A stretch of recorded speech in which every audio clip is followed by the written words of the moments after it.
So hello, reviewin po natin yung Leodar battery with the inverter. So ito po yung Leodar natin. So ayan, makikita mo yung mga ito. Ayan, makikita mo yung cell per cell niya. So ayan, hanggang 15S na cell. So sa temperature ganun din, warning, and then the capacity. Itong capacity medyo nasa video naman na to ng review ng Leodar. So ayan, FCC is the full capacity charge, and the remaining charge yung RM, and then cycle time. So kung ilang cycle na yung nagamit nyo sa battery. So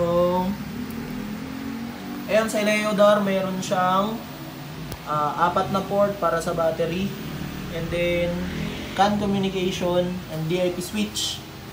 So pag magko-communicate kayo nito sa DAI, make sure na nakababa lahat.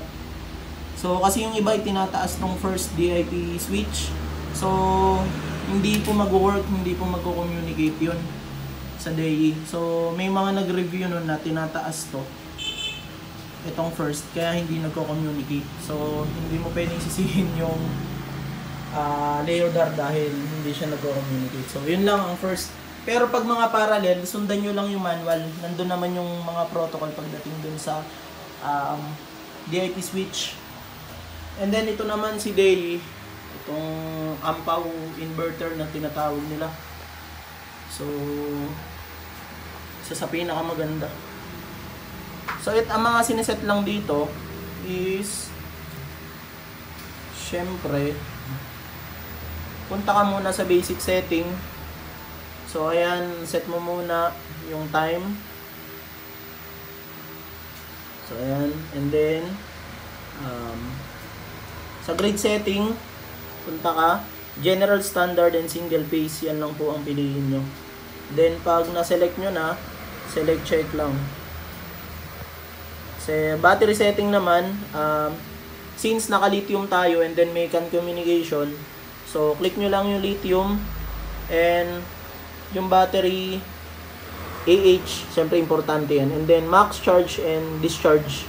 So itong max charge and discharge, depende yan sa kaya ng battery nyo syempre. Si Leodar, ang ina-allowed nya based sa manual is, checkin natin dito, max constant charging 100A, and then discharging 50, and max discharging 100. So pwede nyo ilagay dito 100. Pero ang lagi nyong tatandaan is kung kaya ng battery cable nyo. So ako, upon review nitong cable nila, that is 25mm lang po ata ito.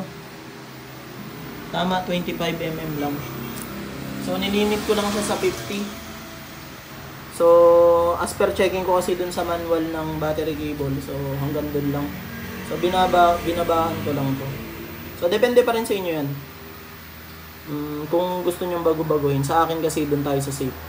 And then si active battery, ginagamit to pag nalobat yung pag natulog yung BMS ng Leodar or yung lithium battery nyo, kasi pag over discharge yan na mamatay.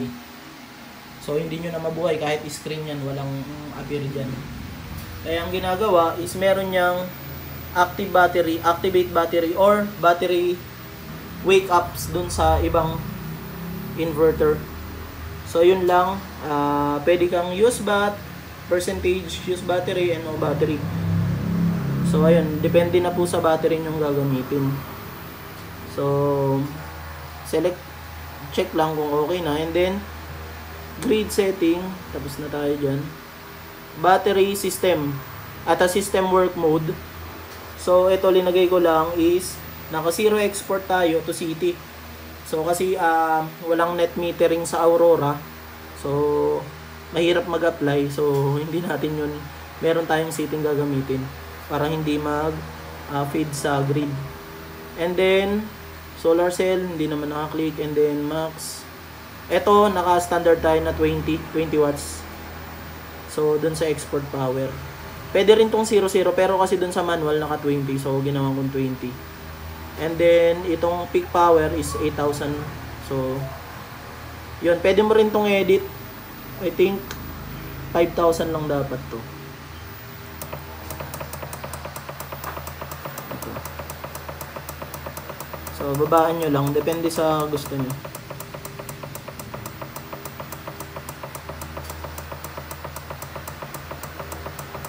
Itong max pa solar power, pwede nyo rin babaan yan. Depende sa gusto nyo rin na magiging setting po. So, ayan, medyo matagal nga lang siyang pindot-pindutin. So, kung ano lang yung standard ng inverter nyo, dun lang po kayo. So, ayun. Medyo matagal, pasensya na. So, ayun, hanggang dito lang. Mamaya ako na ituloy yung pag-ano. So, yun lang naman yung makikita mo dito. Ito, system work mode. Tawag doon. Ito, pwede mong bago-baguhin kasi yung, yung, kumbaga yung battery nyo, gusto nyong i-charge using grid. May mga time may time dito. So, from 1:00 hanggang 5:00, nandun sa manual yung mismong ibig sabihin nitong mga time na to. So, sundan nyo lang. Nandun lahat ng ibig sabihin yan. Ako kasi baka hindi ko ma-explain sa inyo isa-isa. Baka humaba yung video. And then, baka magkamali rin ako dun sa mga dun sa mga explanation pagdating dito. Mas maganda sundan nyo yung manual para hindi kayo malito. Yun ang pinaka the best po. Para hindi kayo sisihin ng pinagkunan nyo ng inverter. Laging mag-base po sa manual lahat para meron po kayong guide. So ayun lang, wala nang masyadong babaguhin. Pagdating po dito sa load side, ito po load side. Dalawa po kasi ang mga hybrid kasi dalawa ang output niyan. So meron sa grid and then meron sa EPS. Ito EPS to, itong load na to. Pag nag-brown out, meron ka ngayon na EPS, emergency power supply. So, load side ang tawag dito. And then si grid, pag naka-grid, on-grid mode siya, dito yan. Nakapasok dyan yung grid. And then nandito rin yung CT sensor or D0 export control. And then ito si generator kung gusto nyo gamitan ng genset. So, ito. And then yung pagdating naman po dito sa sa CT sensor, dun mo lang sa HM. So, white and black. So, kung di ako nagkakamali, white and black yan. Punta lang din kayo dun sa manual para hindi kayo malito. Nandun na lahat ng diagram. So, sa amin po, siniset na po namin ito lahat bago namin pinapadala sa client. So, plug and play na lang po kasama po ang diagram. So, pag binili nyo rin sa amin, lahat-lahat ng materials and then protection from wire, PV, railings, lahat po nandito. And after sales support po nandito rin po sa amin. So, ANA Solar Shop and ANA Solar Store po sa FB. Message nyo lang po kami. So, ayan po, busy yung shop, Seraphim. So, mga crayon, inverter, NX series. So, ayun po halaman namin, si Buddy.